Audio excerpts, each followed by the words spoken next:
باضابطہ آغاز کے لیے قرآن کریم کی چند آیتیں انشاءاللہ آپ کے سامنے سنانے کی سعادت حاصل کروں گا. اس کے بعد انشاءاللہ ہم حج کے اراکین اور حج کا مکمل طریقہ انشاءاللہ آپ کو سمجھانے کی مکمل کوشش کریں گے.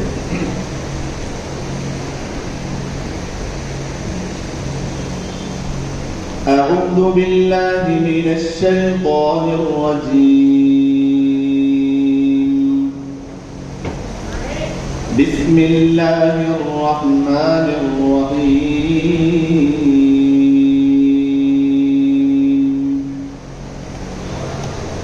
الرحمن علم القرآن خلق الإنسان علمه البيان. الشمس والقمر بحسبان والنجم والشجر يسجدان والسماء رفعها ووضع الميزان ألا تطغوا في الميزان وأقيموا الوزن بالقسط ولا تخسروا الميزان. والأرض وضعها للأنام فيها فاكهة والنخل ذات الأكمام والحب ذو العصف والريحان. فبأي آلاء ربكما تكذبان. خلق الإنسان من صلصال كالفخار وخلق الجان من مارج من نار. فبأي آلاء ربكما تكذبان. رب المشرقين ورب المغربين. فبأي آلاء ربكما تكذبان. مرج البحرين يلتقيان بينهما برزخ لا يبغيان. فبأي آلاء ربكما تكذبان. يخرج منهما اللؤلؤ والمرجان. فبأي آلاء ربكما تكذبان. وله الجوار المنشآت في البحر كالأعلام. فبأي آلاء ربكما تكذبان. كل من عليها فان. كل من عليها فان ويبقى وجه ربك ذو الجلال والإكرام. فبأي آلاء ربكما تكذبان. صدق الله العظيم.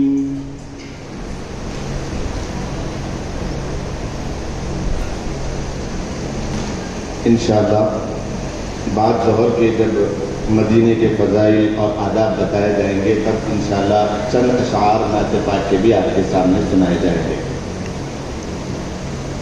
نحمدہ ونصلی علی رسولہ الکریم. اما بعد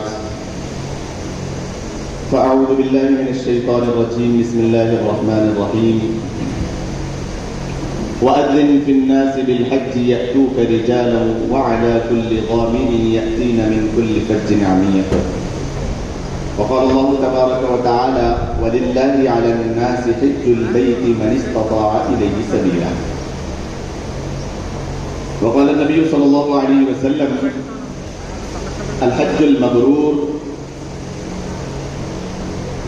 او كما قال عليه الصلاة والتسلیم. میرے محترم بزرگوں، دوستوں، بھائیوں، نوجوانوں اور پردہ نشین ماؤں اور بہنوں، اور بڑی مقدس اور سعادت مندی کی بات ان حضرات کے لیے ہے جن کے لیے اللہ تبارک و تعالی نے حج کے لیے موقع عنایت فرمایا ہے، اور وہ لوگ اللہ تبارک و تعالی کے گھر کی زیارت کریں گے اور اپنا ایک فریضہ ارکان اسلام میں سے ایک فریضے کی ادائیگی عمل میں لائیں گے. جس بات کا مکلف بنایا گیا ہے کہ حج کو آپ حضرات کے سامنے سمجھانا ہے، اور حج کی فضیلت تو آپ نے بہرحال سنی ہوگی. انشاءاللہ آپ کے سامنے حج کے جو اراکین بتائے جائیں گے بہت ہی آسان کر کے، انشاءاللہ اتنے آسان انداز میں آپ سمجھیں گے کہ آپ خود محسوس کریں گے ہم تو سمجھ رہے تھے حج بڑا مشکل ترین ہے، آج تو بہت آسان ہو گیا. حج اتنا آسان عمل ہے، عمرہ اتنا آسان عمل ہے. اگر دو ہی الفاظ میں کہوں انشاءاللہ تو عمرے میں صرف 4 کام کرنے ہوتے ہیں اور حج میں صرف 9 کام کرنے ہوتے ہیں. عمرے میں جو 4 کام کرنے ہیں وہ ان میں سے 2 فرائض ہے، 2 واجب ہے، اور حج میں جو 9 کام کرنے ہیں ان میں سے 3 فرض ہے اور 6 واجب ہے. اتنا آسان عمل ہے کہ جب کبھی حاجی پریشان ہوتا ہے کہ حج اور سیکھ کے کرنا چاہیے، بڑا مشکل ترین عمل ہے، اور جلد بازی جب کرتا ہے تو بہت مشکل ہو جاتی ہے اس کے لیے. عید کی نماز کا موقع یاد آتا ہے اس موقع پر کہ عید کی نماز عیدگاہ میں چل رہی ہو تو لوگ ایک دوسرے کو دیکھ رہے ہوتے ہیں. امام صاحب اللہ اکبر کہہ رہے ہیں تو سامنے والے ہاتھ اٹھا رہے ہیں، کچھ ہاتھ نہیں اٹھا رہے ہیں، کچھ صرف گردن ہلا رہے ہیں، کچھ اللہ اکبر پہ رکوع میں جا رہے ہیں. تو اس دیکھا دیکھی میں نماز خراب ہو جاتی ہے. ٹھیک اسی طریقے سے حج کے میدان میں اور مطاف میں کعبۃ اللہ کے پاس بہت سارے لوگ بہت سارے عمل کر رہے ہوتے ہیں. بعض استباع کر رہے ہیں، بعض سعی کے لیے جا رہے ہیں، بعض وہیں پر دعا کرنے کے لیے ٹھہرے ہوئے ہیں، بعض نمازیں پڑھ رہے ہیں، بعض کعبۃ اللہ کو دیکھتے ہوئے کر رہے ہیں. تو 10 لوگ 10 قسم کے کام کر رہے ہیں. اگر ہم ان کو دیکھتے ہوئے عمل کرنے جائیں گے تو راستہ بھٹک جائیں گے. لہذا سیکھ کر عمل کرنے کی کوشش کریں تاکہ ہم آسانی کے ساتھ حج کے اراکین کو مکمل کر سکیں. دیکھیے، سب سے پہلے حج یہ بہت ہی بڑا فرض ہے. 2 ایسے ارکان ہیں ارکان اسلام میں جس کے متعلق اللہ کے رسول صلی اللہ علیہ وسلم نے فرمایا کہ جب کبھی بندہ کفر سے اسلام میں آتا ہے تو اس کی پچھلی زندگی کے سارے گناہ معاف ہو جاتے ہیں. حج کا بھی یہی مقام ہے کہ جو انسان حج کرتا ہے، اللہ کے رسول صلی اللہ علیہ وسلم نے فرمایا وہ ایسے ہے جیسے آج ہی اس کی ماں نے اس کو اپنے بدن سے پیدا کیا ہے. وہ دنیا میں آج ہی آیا گناہوں کے اعتبار سے، اور وہ بالکل صاف اور شفاف ہو جاتا ہے. حج اللہ کے رسول صلی اللہ علیہ وسلم نے 8 ذی الحجہ میں فرض ہونے کی اطلاع دی. حج جو فرض ہوا ہے 8 سن ہجری میں. اللہ کے رسول صلی اللہ علیہ وسلم کو اپنی زندگی میں 1 مرتبہ حج کرنے کا نصیب ہوا. پہلی مرتبہ یعنی 8 ذی الحجہ کو اللہ کے رسول صلی اللہ علیہ وسلم نے حکم دیا، جو مکہ المکرمہ کے اس وقت کے خلیفہ تھے، بادشاہ تھے، ان کو کچھ اراکین سکھائے کہ آج حج کے ارکان بتاؤ اور حج کرواؤ. 9 ذی الحجہ میں اللہ کے رسول صلی اللہ علیہ 9 سن ہجری میں اللہ کے رسول صلی اللہ علیہ وسلم نے حضرت ابوبکر صدیق رضی اللہ تعالیٰ عنہ کو بھیجا کہ آپ جائیں، صحابہ کو لے کر جائیں اور حج کے جو اراکین ہیں وہ سمجھائیں، بتائیں، سکھائیں اور وہ عمل کرنے لگائیں. حج ہو گیا. سرپرستی میں حضرت ابوبکر صدیق رضی اللہ تعالیٰ عنہ. 10 ذی الحجہ میں 10 سن ہجری میں اللہ کے رسول صلی اللہ علیہ وسلم خود 1.25 لاکھ صحابہ اکرام رضوان اللہ تعالیٰ علیہ اجمعین کے ساتھ مکہ المکرمہ پہنچے اور آپ نے حج فرمایا. ایک کھاٹے ماردہ سمندر صحابہ اکرام کا سروں کا اور آپ نے 10 سن ہجری میں مکمل حج کے اراکین خود اپنے ذات کے طور پر کر کے بتایا. انشاءاللہ وہ حج آپ کے سامنے ابھی بتایا جائے گا. تو بہرحال بڑی سعادت مندی کی بات ہے ان حضرات کے لیے جو حج پہ جا رہے ہیں، اور ان اہل خاندان کے لیے بھی جن کے گھر کے افراد حج کے لیے تشریف لے جا رہے ہیں. بڑی سعادت مندی کی بات ہے، بڑی زندگی میں برکتیں ہیں. اللہ کے رسول صلی اللہ علیہ وسلم نے فرمایا کہ جو شخص اپنی زندگی میں ایک مرتبہ حج کر لیتا ہے، اللہ تبارک و تعالیٰ اس کو ارتداد سے بچا لیتے ہیں. مرتد نہیں ہوتا، ایمان اور اسلام کا ٹھپا لگ جاتا ہے، اس کے اوپر مہر لگ جاتی ہے. جب کوئی بندہ اللہ کے گھر کو دیکھ لیتا ہے تو اس کے دل میں حلاوت ایمان پیدا ہو جاتا ہے، ایمان کی چاشنی پیدا ہو جاتی ہے، جس کی وجہ سے وہ مرتد نہیں ہوتا. اس کے سامنے اس کی مخالف صرف ہوائیں کتنی ہی چلے ارتداد کی، اور کتنی ہی اس کے سامنے ایک ہاتھ میں جنت رکھ دی جائے، دجال آئے گا، بڑا ہی فتنہ خیز ہوگا وہ فتنہ کہ انسان اس کو دیکھ کر ایک ہاتھ میں جنت ہے، ایک ہاتھ میں دوزخ ہے، تو لوگ سمجھیں گے کہ یہی خدا ہے. جن کے سینوں میں کمزور ایمان ہوگا وہ سمجھیں گے کہ یہی خدا ہے، کیونکہ جنت بھی ہے اور جہنم بھی ہے، دونوں چیزیں یہی پر دی جا رہی ہے، اور وہ بھی دعویٰ کرے گا کہ میں خدا ہوں. تو کمزور ایمان والے دیکھ کر ہاں یہ خدا ہے شاید، وہ ان کا ایمان ختم ہو جائے گا اور وہ اس کے اوپر ایمان لائیں گے، جنت میں چلے جائیں گے وقتی طور پہ. جیسے ہی جہنم کے باب الجنہ میں داخل ہوں گے، اس کی بالکل بیکار جنت میں، تو وہ جہنم کی کھڑکیاں کھل جائیں گے، مر بھی گیا اور دوزخ کا ایندھن بن گیا. تو ان لوگوں کے لیے خوشخبری اور سعادت کی بات ہے کہ دجال کو دیکھنے کے بعد بھی، اگر اسی زمانے میں وہ آ جائے، دیکھنے کے بعد بھی ان لوگوں کے ایمان پر ذرہ برابر دھکا نہیں لگے گا جو حج کر کے آئے. اتنی بڑی سعادت کی بات ہے. حج اللہ تبارک و تعالیٰ کو بہت پسندیدہ عمل ہے.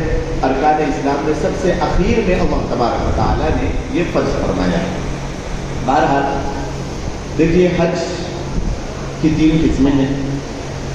سب سے پہلے آپ یہ سمجھیں کہ حج کرنے والے جو ہندوستان، پاکستان اور بنگلہ دیش وغیرہ سے ان ملکوں سے جو جاتے ہیں، وہ حج کی 3 قسموں میں حج تمتع زیادہ کرتے ہیں. حج کی 3 قسمیں ہیں جو آپ نے ابھی سنا اور حضرت نے آپ کو بتایا ہوگا، اور اس سے پہلے بھی آپ نے سنا ہوگا. اپنے ذہن نشین کر لیں. حج کی 3 قسمیں ہیں: حج تمتع، حج قران اور حج افراد. اس کا ترجمہ آپ سمجھیں گے تو آپ کو سمجھ میں آ جائے گا. حج تمتع، تمتع کا مطلب ہے فائدہ اٹھانا، فائدہ اٹھانے والا حج. یہ ایسا حاجی ہے جو سفر کر رہا ہے حج کے لیے، لیکن اسی ایک سفر میں اس نے عمرہ بھی کیا اور حلال بھی ہوا، اور پھر اس نے حج کا احرام باندھ کے 8 ذی الحجہ کو حج کے سفر کے لیے بھی نکلا. تو اس نے فائدہ اٹھایا. پہلے احرام کی وجہ سے اپنے اوپر حلال چیزوں کو حرام کیا، عمرہ کیا، پھر حلال ہو گیا. حلق کرانے کے بعد، عمرہ کرنے کے بعد حلال ہو گیا. اپنا احرام اس نے اتار کے رکھ دیا. اب پابندیاں وہ نہیں ہیں، وہ ناخن بھی کاٹ سک رہا ہے، وہ بال بھی کتروا سک رہا ہے، اور وہ خوشبو بھی لگا سک رہا ہے، سلے ہوئے کپڑے بھی پہن سک رہا ہے. تو بہرحال یہ ساری جتنی حرام ہو گئی تھی، احرام کی وجہ سے چیزیں وہ حلال ہو گئی. تو اس نے ایک سفر میں میقات کو پار کرنے کے بعد اسی سفر میں حج بھی کیا اور عمرہ بھی کیا، بیچ میں حلال بھی ہوا. اسے کہا جائے گا فائدہ اٹھانے والا حاجی. تمتع کے معنی ہے فائدہ اٹھانا. عربی اپنے کو سمجھ میں نہیں آتی، اپنی لینگویج نہیں ہے، اسی لیے اردو میں سمجھیں. قران، افراد، تمتع مشکل ہے سمجھنا، مشکل ہوگا، لیکن اس طریقے سے سمجھیں گے اپنے اب آپ کے ذہن نشین ہو جائے گا. تو تمتع کو آپ نے سمجھ لیا. تو بہرحال سب سے پہلے ہم احرام کو سمجھیں. احرام کو احرام کیوں کہا جاتا ہے؟ احرام کی وجہ تسمیہ کیا ہے؟ دیکھیے، ابھی میں نے وجہ اس کی بتا بھی دی.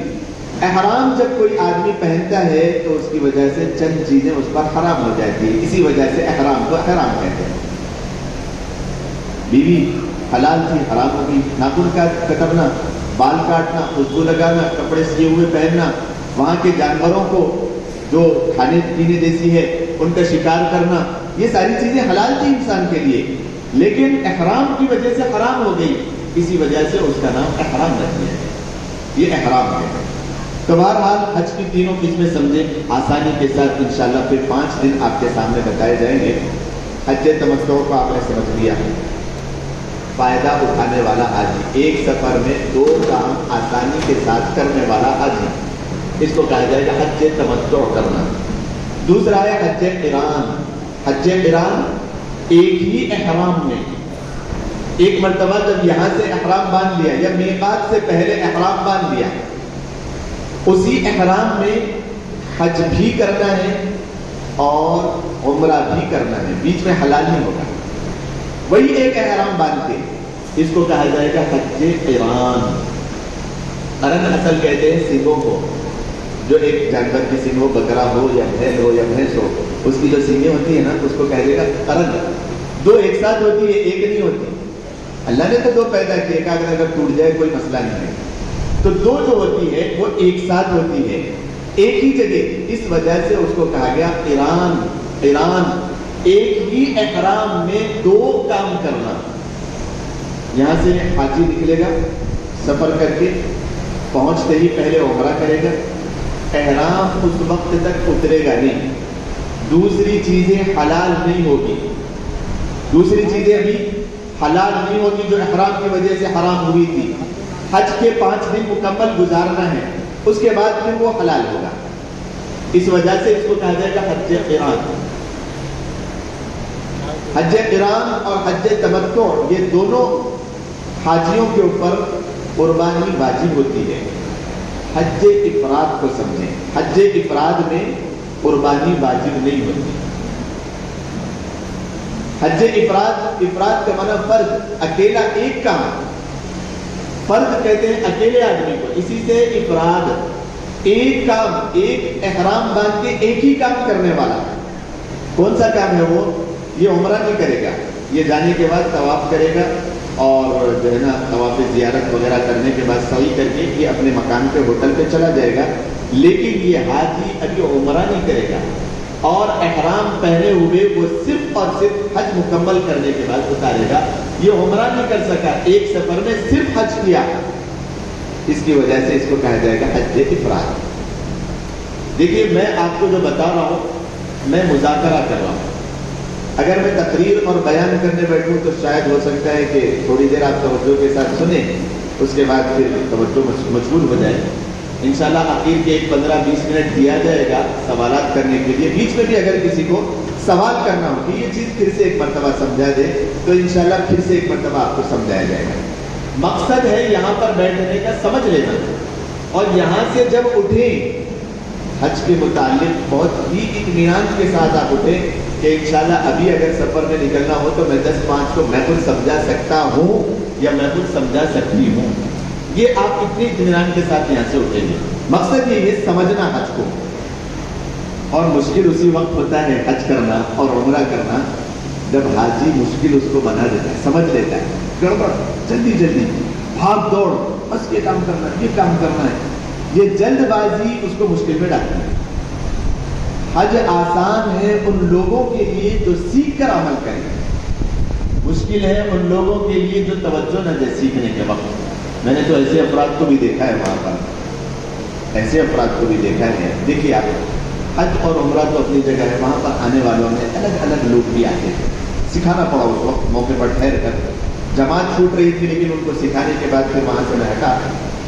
3 افراد کو میں نے دیکھا، وہ نماز کے لیے جا رہے تھے، میں بھی نماز کے لیے تیزی سے جا رہا تھا، رکعت چھوٹ جائے گی، تو کعبۃ اللہ میں انٹر کے وقت میں نے دیکھا وہاں پر ہمیشہ کنسٹرکشن کچھ نہ کچھ چلتا رہتا ہے، کوئی نہ کوئی کام چلتے رہتا ہے۔ کنسٹرکشن کی وجہ سے حاجیوں کو تکلیف نہ ہو، عارضی طور پر کوئی چیز وہاں پر بنا دی جاتی ہے دیوار، کہ وہاں پر سے کوئی افراد نیچے گڑھے میں نہ گر جائے، کام جہاں چل رہا ہے وہاں پر نہ چلے جائے، تو چند افراد وہ جو لوہے کی دیواریں بنائی ہوئی تھی، وہ جو چھت لگائے ہوئے تھے، وہاں پر 3 افراد ٹھہر کر ایسا جیسا کہ وہاں پر ایک نل لگا ہوا ہے پانی کا، وہ وہاں پر اس طریقے سے وضو کر رہے تھے، نہ وہاں پر نل ہے نہ وہاں پر پانی کا کوئی خطرہ ہے، لوگ وہاں پر وضو کر رہے ہیں۔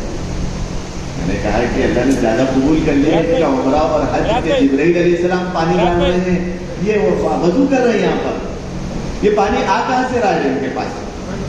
تو پانی نہیں ہے وہاں پر، خطرہ نہیں ہے. اور وہ اس طریقے سے یعنی اگر کسی کو مجبوری ہو 1 کلومیٹر تک پانی نہ ہو تو تیمم کی اجازت ہے، اس کے بھی کچھ شرائط ہے. تو یہ تیمم کا ایک نیا طریقہ نکالے کہ وہ دیوار کے پاس ٹھہر کر انہوں نے اس طریقے سے پانی اوپر نل ہو اس طریقے سے، اور وہ ہاتھ دھو رہے ہیں پہلے، پھر منہ بھی دھو رہے ہیں، پھر کونیوں تک ہاتھ بھی دھو رہے ہیں، مساح بھی کر رہے ہیں. پانی نہیں ہے ادھر، نل بھی نہیں ہے، پانی بھی نہیں ہے. میں بولا نماز یہاں پر ثواب ملے گا. اور وہ 3 کے 3 ایک پڑوس کا تھا اور 2 بنگلہ دیش کے تھے. میں نے رکا کے کہا کہ یہ کیا کر رہے ہیں؟ تو کہا کہ ہم وضو کر رہے ہیں. وضو کے لیے وہاں پر بہت بھیڑ ہے تو ہم یہاں پر تیمم کر رہے ہیں. اتنا پیسہ خرچ کر کے اپنے گھر بار کو، وطن کو، بیوی بچوں کو سب کو چھوڑ کر ادھر آئے اللہ کی رضا کے لیے. کم از کم کچھ مسائل سیکھ لیتے، بہتر ہوتا. یہ آپ کا وضو نہیں ہوا تو اچھا ہوا اردو آتی تھی، سمجھے کہ نہیں ہمارا وضو نہیں ہوگا. میں نے بولا وضو نہیں ہوگا، نماز بھی نہیں ہوگی، ثواب کمانے کے لیے آئے، اس طریقے سے عمل کر کے جائیں گے تو الٹا گناہ ہوگا. گناہ لے کے جائیں گے یہاں سے. بہت سارے حاجی، حدیث میں سنا ہوں، صحیح حدیث، بہت سارے حاجی حج کرنے کے لیے جاتے ہیں اللہ کی رضا کے لیے، اور وہ واپس ہوتے ہیں اللہ کی ناراضگی کے ساتھ. کیا وجہ ہے؟ وجہ یہی ہے، اللہ کے رسول نے فرمایا بہت سارے صلاتی نماز پڑھنے والے 70 سال تک نماز پڑھتے ہیں، 100 سال تک، 100 سال تک بعض لوگ نماز پڑھ رہے ہیں، ایک نماز بھی قبول نہیں. ایک نماز. ایک مسلم شریف کی روایت ہے، ایک ترمذی شریف کی روایت ہے. مسلم شریف کی جو روایت ہے اس میں حضرت ابو ہریرہ رضی اللہ تعالی ارشاد فرماتے ہیں اللہ کے رسول صلی اللہ علیہ وسلم نے فرمایا بعض لوگ 70 سال تک نماز پڑھ رہے ہیں، ایک نماز بھی قبول نہیں ہو رہی. کیوں بھائی ایک نماز بھی قبول نہیں ہو رہی؟ نماز کے لیے حکم دیا گیا وَأَقِيمُوا الصَّلَاةَ، نماز قائم کرو، اس کے فرائض سیکھو، اس کے واجبات کی مکمل پاسداری کرو، سنن کیا ہے اس کے سیکھو، اور واجبات، مستحبات اور آداب سب کی رعایت کرتے ہوئے نماز پڑھو تو نماز ہوگی. یہ رکوع اور سجدہ صحیح نہ کرنے کی وجہ سے، تسبیح اور قرآن نماز میں صحیح نہ پڑھنے کی وجہ سے نماز نہیں ہوئی. ترمذی شریف میں حضرت عبداللہ ابن عمر رضی اللہ تعالیٰ عنہ فرماتے ہیں کہ ایک بندہ 100 سال تک نماز پڑھے گا، سیکھ کر نہیں پڑھتا ہے، اس وجہ سے اس کی نماز نہیں. ٹھیک اسی طریقے سے حج کرنے کے لیے ایک آدمی گیا، مسائل کو نہیں سیکھا، حج کر کے آیا، اللہ کی رضا کے بجائے ناراضگی کو لے کر لوٹ گیا. کتنی افسوس کی بات ہے.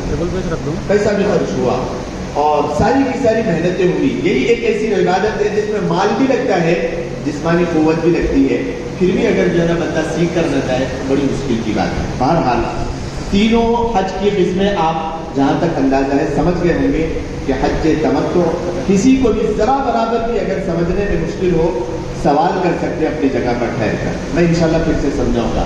حج تمتع ایک ہی سفر میں حج بھی کرنا اور عمرہ بھی کرنا، بیچ میں حلال ہو جانا، اس کو کہا جائے گا حج تمتع.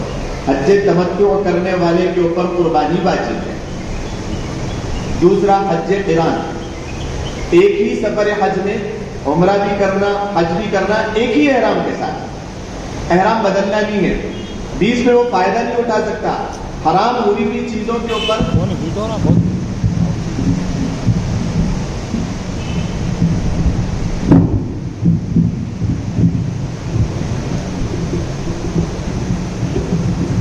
نہیں کرے گا، لیکن عمرہ نہیں کرے گا، عمرے کی نیت نہیں ہوگی. ایک احرام میں صرف حج ہوگا اور حج کے وقت تک وہ احرام اترے گا نہیں. اس کو کہا جائے گا حج افراد. تینوں چیزیں آپ سمجھ گئے. حج افراد کرنے والا چونکہ بیچ میں حلال نہیں ہوا، اپنے آپ کو مشکل میں رکھا، قربانی واجب نہیں ہوئی. حج افراد کرنے والے کے لیے قربانی واجب نہیں. حج تمتع اور قران کرنے والے دونوں کے لیے قربانی واجب ہے.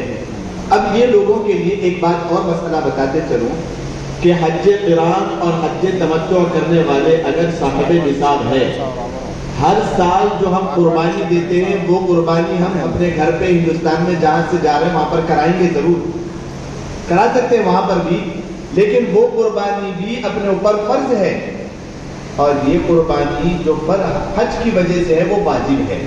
دونوں چیزیں کریں گے ہم. بعض لوگ وہاں پر قربانی کر کے سمجھتے ہیں کہ ہماری قربانی ہو گئی.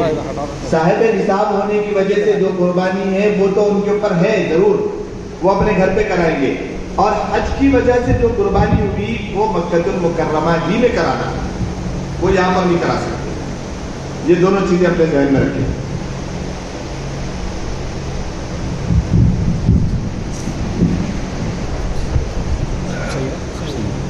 بہرحال احرام کی وجہ تسمیہ بھی ہم سمجھ گئے.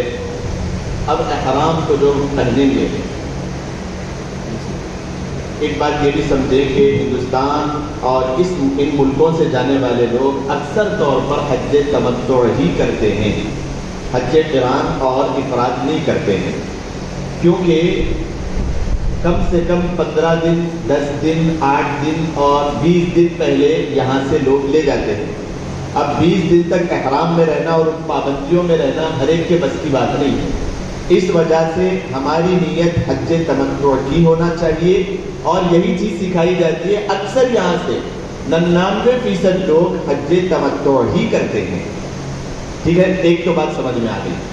احرام جب ہم باندھیں گے آسانی کے ساتھ سمجھتے چلے، اور کوئی اگر سوال ذہن میں آئے تو اس کو لکھ لیں، اور کوئی سوال اگر ذہن میں آئے تو ٹھہر کر آپ پوچھ سکتے ہیں. دیکھیے، مردوں کے لیے احرام، عورتوں کے لیے احرام کیا چیز ہے؟ مردوں کا احرام صرف 2 چادر ہے، 2 چادر، ایک آپ اوپر سے ڈال لیں گے اور ایک نیچے سے باندھ لیں گے. 2 چادر ہے. اب اس کی کچھ تفصیل میں بیان کروں آپ کے سامنے کہ لوگ ایک مسئلہ یہاں پر سختی کے ساتھ بیان کر دیتے ہیں. اوپر کی چادر کو تو سینے کی ضرورت نہیں ہے، لیکن نیچے جو تہبند کے طور پر پہنتے ہیں وہ چادر اگر بڑے بوڑھے افراد کے لیے یا پھر نوجوان کے لیے کچھ سلی ہوئی بھی ہو، یعنی گول ہو، تو کوئی مسئلہ نہیں. بعض لوگ اس کو بیان کرتے ہیں حرام ہے. حرام نہیں ہے، حرام نہیں ہے. بغیر سلے کے تو کپڑا بنتا ہی نہیں.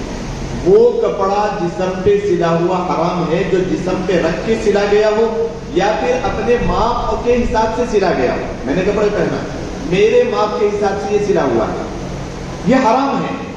چادر ہے، کوئی مسئلہ نہیں ہے. نیچے سے تہبند ہے، ہم نے اس کو کبھی تہبند باندھا نہیں ہے، اس کو ہم نے بیچ میں سے سی لیا تاکہ آسانی کے ساتھ ہم بن سکیں. سطر پوشی ہو، سطر دکھنے نہ پائے، بے حجابی نہ ہو، اس وجہ سے ہم نے اس کو گول کر لیا، سی لیا. تو کوئی مسئلہ نہیں ہے اس کے اندر، کوئی حرام نہیں ہے، کوئی ناجائز نہیں ہے. یہ بات تو ہم سمجھیں کہ 2 کپڑے لے، ایک چادر اوپر سے ایک چادر نیچے سے. مردوں کے لیے 2 کپڑے احرام ہے، یہ خاص ہے ان کے لیے. اور عورتوں کا احرام جو وہ پہنتی ہے سب پہنے، صرف اور صرف چہرے کا کھلا رکھنا، یہ ان کا احرام. صاف الفاظ میں ہم سمجھیں، احرام کے اوپر بہت پریشان نہ ہو. مرد حضرات احرام پہنے ہوئے 2 چادریں پہنی، میں نے سلے ہوئے ہونے کا بھی بتا دیا. اوپر کی چادر تو چادر ہی ہوگی، نیچے کی چادر ہے وہ اگر سلی بھی ہو، گول ہو، ایسی بھی آج کل آ رہی ہے، کوئی مسئلہ نہیں ہے. بہرحال ہم پہن سکتے ہیں. اب اس میں گھڑی پہننا چاہتا ہوں، میں گھڑی پہننا چاہتا ہوں، اس کے پٹے سلے ہوئے ہیں، گھڑی ہم پہن سکتے ہیں، کوئی مسئلہ نہیں. ہاں، میں ایسی چپل پہننا چاہتا ہوں جو تھوڑا سا پیک تو ہے لیکن ابھری ہوئی ٹخنے کی ہڈی نظر آتی ہے، کیا میں پہن سکتا ہوں؟ ضرور پہن سکتے ہیں. دیکھیے، حج اور عمرے میں آپ ایسی چپل نہ پہنے مرد حضرات جس میں اوپر کا ٹخنے والی جو ابھری ہوئی ہڈی ہے وہ چھپ جائے، ایسی چپل نہیں پہننا ہے. باقی انگلیوں کو جو چھپاتی ہو اور ٹخنے سے نیچے جو پیک کرتی ہو ایسی چپل پہن سکتے ہیں، ایسا جوتا پہن سکتے ہیں، کوئی مسئلہ نہیں. اوپر کی ہڈی دکھنی چاہیے. 2 پٹے کی چپل کہیں لکھا ہوا ہے، سمجھیں. سمجھنے کے بعد آپ اپنی مرضی سے بہتر انداز میں کر سکتے ہیں، کیونکہ یہ حج ہے، یہ عاشقانہ عبادت ہے، یہ محبت سے ایک درجہ اوپر ہے، اس میں دیوانگی ہوتی ہے. یہ چکر لگا رہا ہے اللہ کی یاد میں، یہ رو رہا ہے، یہ پھر رہا ہے، اور یہ لبیک کہتے ہوئے جو گزر رہا ہے، یہ لبیک کس وجہ سے، یہ بھی میں آپ کو بتاؤں گا. حضرت ابراہیم علیہ السلام کو اللہ نے حکم دیا، ابراہیم وَأَذِّن فِي النَّاسِ بِالْحَجِّ يَأْتُوكَ رِجَالًا وَعَلَىٰ كُلِّ ضَامِرٍ يَأْتِينَ مِنْ كُلِّ فَجٍّ عَمِيقٍ. آپ آواز لگا دیں. ابراہیم علیہ السلام نے کہا کہ اللہ میں آواز لگاؤں گا، کہاں تک جائے گی؟ کہاں تک جانے والی ہے؟ جنگل میں تو پرندے نہیں آ رہے ہیں پانی نہیں ہونے کی وجہ سے، میں آواز لگاؤں کہاں تک جائے گی میری آواز؟ ابراہیم علیہ الصلوۃ والتسلیم، آواز لگانا آپ کا کام ہے، آواز پہنچانا ہمارا کام ہے۔ آواز ہم پہنچا دیں گے قیامت تک کے لوگوں تک کے لیے، ہم پہنچا دیں گے۔ اب بندہ جب وہاں پر پہنچ رہا ہے، لبیک اللہم لبیک لبیک لا شریک لک لبیک ان الحمد والنعمت لک والملک لا شریک لک، یہ جو پڑھ رہا ہے لبیک میں حاضر ہوں اللہ وأذن فی الناس کا، وہ جواب دے رہا ہے۔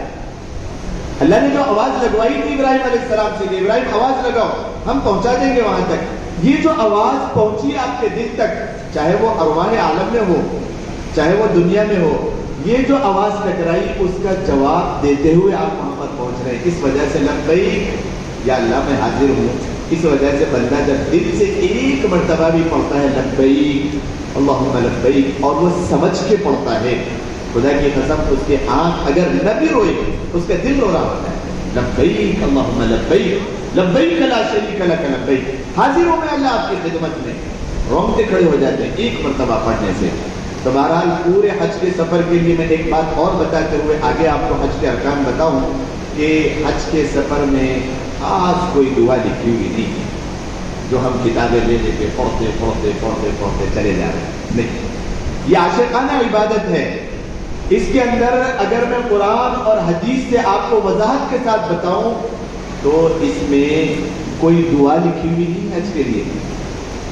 نیت بھی جو ہے ہم اپنی زبان میں کر سکتے ہیں۔ نیت کیا کرنا ہے؟ احرام باندھتے ہوئے، یا اللہ میں عمرے کی نیت سے احرام باندھتا ہوں، آپ میرے لیے آسانی فرمائیے اور قبول فرمائیے، ختم۔ نیت کے اوپر بعض لوگ پریشان ہیں، 2 رکعت پڑھنے کے بعد لوگ پریشان ہیں، 2 رکعت کیسا پڑھنا، کیسی پڑھنا، احرام کی رکھ کے پڑھنا، عورتیں بھی پریشان ہیں، وہ سفید کلر کا ہے اسکارف آ رہا ہے وہ پہن کے پڑھنا، اس کی ڈوری بھی ہے، اس کو باندھنا نہیں باندھنا، اوپر باندھنا نیچے باندھنا۔ اب وہ ایسے نت نئے قسم کے سوالات لوگوں کے ذہنوں میں ہیں، کبھی سوچ نہیں سکتے، جواب دینا پڑتا ہے ہم کو، سوچ نہیں سکتے، ایسے بھی سوالات آتے ہیں۔ تو انشاءاللہ آج وہ سوالات کے جوابات خود ہی آپ لوگوں کے حل ہوتے چلے جائیں گے کہ دیکھیے اگر وقت نہیں ہے، فرض نماز آپ نے پڑھی ظہر کی، اور آپ اس کے بعد احرام باندھ کے آپ نے فرض نماز پڑھی، آپ اس کے بعد اگر نیت کر لیتے ہیں تو نیت آپ کی ہوگی۔ اتنا آسان ہے حج۔ دیکھیے آپ غور کریں، آپ 2 رکعت نہیں پڑھے، خاص طور پہ حج اور عمرے کی نیت سے فرض نماز آپ نے پڑھی، فرض نماز کے بعد وقت کی تنگی کی بنا پر فلائٹ کا وقت ہو گیا، اب آپ نیت کرنا چاہتے ہیں، تمام مسالک کے نزدیک، کوئی مسلک کی اختلاف نہیں بیان کر رہا ہوں، تمام مسالک کے نزدیک فرض نماز کے بعد آپ پڑھ سکتے ہیں، یہاں تک کہ اگر آپ کو اللہ کی تعریف بیان کرنے کے لیے الفاظ نہیں معلوم ہو، اللہ کی تعریف کے الحمدللہ رب العالمین پڑھتے ہوئے آپ احرام باندھ لیں، آپ کا احرام ہو گیا۔ نیت آپ اردو میں کر لیں، یا اللہ میں یہ احرام باندھتا ہوں، احرام پہن رہا ہوں، عمرے کے لیے میرے لیے آسانی فرمائیے اور قبول فرمائیے، ہو گیا آپ کا عمرے کا احرام باندھ لیا۔ تو بہرحال اب دیکھیے، اب بالکل میں آپ کو ترتیب کے ساتھ بتانے چلا ہوں، جو چیزیں پوائنٹ کی ہو اس کو آپ لکھ بھی لیں تاکہ آپ کے لیے آسانی ہو، ذہن نشین کر لیں۔ سب سے پہلے بات احرام کی آتی ہے، احرام باندھنا ہے۔ احرام باندھنے کے بعد اب باری 2 رکعت کی ہے، 2 رکعت وقت ہوگا تو آپ پڑھ لیں گے۔ 2 رکعت پڑھنے کے بعد نیت ابھی نہ کریں، سب سے پہلی چیز نیت ابھی آپ گھر پر نہ کریں۔ احرام باندھ لیں آپ، ابھی آپ کا احرام شروع نہیں ہوا، احرام پہنتے، یہ 2 چادریں ہیں، 2 جو آپ نے پہنی ہیں، یہ 2 چادریں ہیں، 2 چادروں کے پہننے سے پابندیاں نہیں آتی جب تک کہ آپ نیت نہ کریں۔ اب بات آپ کے سمجھ میں آئے گی انشاءاللہ کہ قرآن کریم جو بیان کر رہا ہے وَلِلَّهِ عَلَى النَّاسِ حِجُّ الْبَيْتِ، آپ غور کریں دیکھیں کہ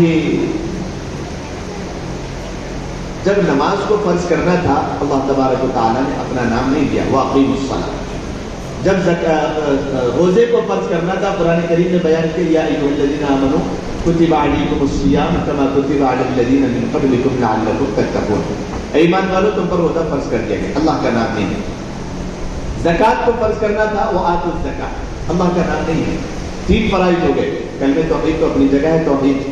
5واں جو فرض ہے حج، جب حج کو فرض کرنا تھا قرآن کریم میں اللہ تبارک و تعالیٰ ارشاد فرمایا وَلِلَّهِ عَلَى النَّاسِ حِجُّ الْبَيْتِ وَلِلَّهِ عَلَى النَّاسِ، اور اللہ کا نام لیا اور پہلے فرض نہیں فرمایا. کیا فرض ہے؟ حج فرض ہے، بیت اللہ کی طرف جانا ہے، مزدلفہ جانا ہے، مینا جانا ہے، عرفات جانا ہے، وہ رمی جمرات کرنا ہے، وہ قربانی کرنا ہے، حلق کرنا ہے، سب اپنی جگہ. پہلے وللہ.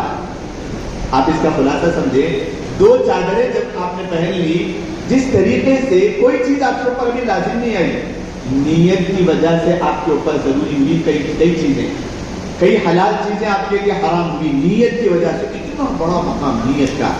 یہی چیز قرآن کریم سکھا رہا ہے. حج کرنے کا جب ارادہ کرو تو سب سے پہلے اس بات کی نیت کرو کہ یہ ہم عمل صرف اور صرف اللہ کے لیے کریں.